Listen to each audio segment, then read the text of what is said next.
নমস্কার শ্রোতা ভক্তরা, আজ আমরা জানব উৎপন্না একাদশীর ব্রত ও মাহাত্ম্য কথা।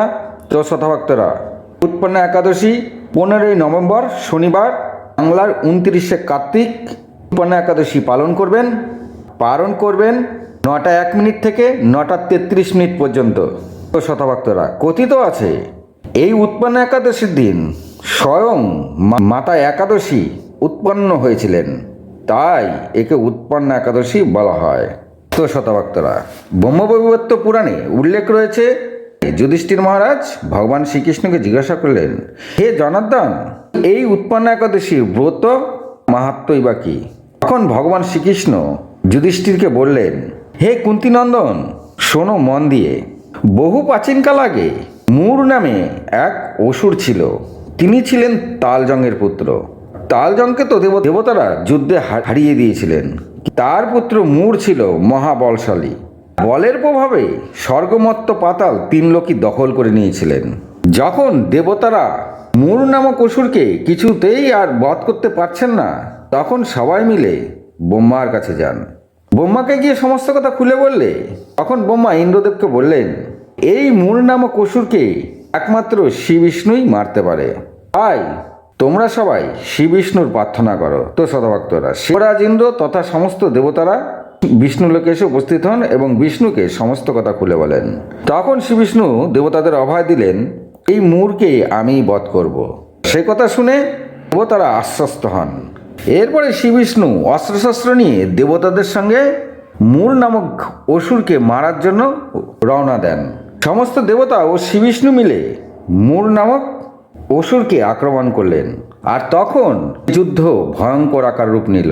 এই যুদ্ধে ভগবান বিষ্ণু সমস্ত অসুরকে মেরে ফেলেছিলেন, কিন্তু মূরকে মারতে পারেননি।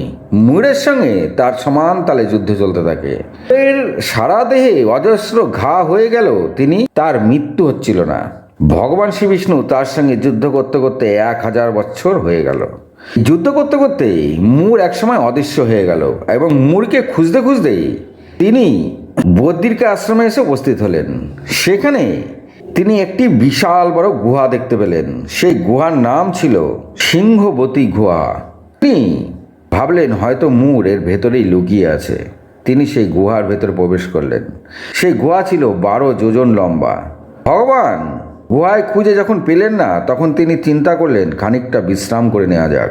তাই ভগবান সেখানে বিশ্রাম নেওয়ার জন্য শায়িত হলেন। আর এদিকে মূর ভগবান বিষ্ণুকে খেয়াল রেখেছিলেন ভগবান বিষ্ণু কোথায় যায়। তো ভগবান বিষ্ণু যখন সেই গুহার ভেতরে ঢোকেন, মূর তখন ঠিক করলেন এই গুহার প্রবেশদ্বার একটি, শ্রী বিষ্ণুকে তিনি এই গুহার ভেতরেই মারবেন। তাই তিনিও গুহার ভেতরে প্রবেশ করে গেলেন। গুহার ভেতরে প্রবেশ করেই তিনি দেখলেন ভগবান বিষ্ণু শায়িত হয়ে আছেন। তখন তিনি চিন্তা করলেন এই সুযোগেই ভগবান বিষ্ণুকে মারতে হবে।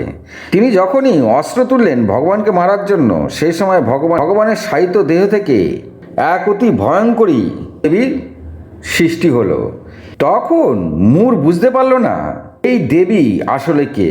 তিনি অস্ত্রশস্ত্র উঁচিয়ে যখনই শ্রী বিষ্ণুকে মারতে আসবেন, তখন সেই দেবী এক ভয়ঙ্কর হুঙ্কার দিয়ে অস্ত্র চালালেন।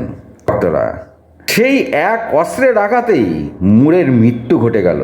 মূরের মৃত্যু ঘটার পরেই ভগবান শ্রী বিষ্ণু চোখ মেলে দেখলেন এক অতীব সুন্দরী দেবী তার সামনে নতমস্তকে জোর করে বসে আছেন।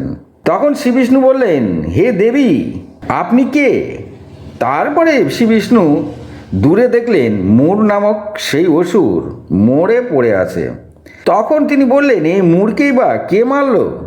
তখন সেই দেবী বললেন, প্রভু, এই মূর আপনাকে মারতে এসেছিল, আর আমি তখন আপনার দেহ থেকেই উৎপন্ন হয়েছি, আর আমি এই মূরকে বধ করেছি। শ্রী বিষ্ণু এ কথা শুনে ভারী খুশি হলেন। তখন সেই দেবী বললেন, আমি হলাম একাদশী। শ্রোতা ভক্তরা, খুব মন দিয়ে শুনবেন। এই একাদশী মাতা ভগবানের শায়িত দেহ থেকে উৎপন্ন হয়েছিল বলে এই উৎপন্ন একাদশীর দিনই তিনি সৃষ্টি হয়েছিলেন। তাই এই একাদশীর নাম উৎপন্না একাদশী। শ্রোতা ভক্তরা, তখন ভগবান বিষ্ণু একাদশী দেবীকে বললেন, বলো কি বর চাও, আমি তোমার উপরেই খুবই প্রসন্ন হয়েছি। তখন দেবী বললেন, প্রভু, আমার কোনো বর চাই না, আপনার যা মনে হয় সেই বরই দিন। তখন শ্রী বিষ্ণু একাদশী দেবীকে বললেন, এই দিন যে তোমার ব্রত পালন করবে সে তোমার সাথে আমারও কৃপা লাভ করবে। শ্রোতা ভক্তরা, বোঝা গেল এই একাদশী মাতা এই উৎপন্ন একাদশীর দিন ভগবানের শরীর থেকে উৎপন্ন হয়েছিল। এই দিন যারা নিষ্ঠার সঙ্গে এই ব্রত পালন করবেন তারা একাদশীর মাতার কৃপার সাথে ভগবানের কৃপা লাভ করবেন।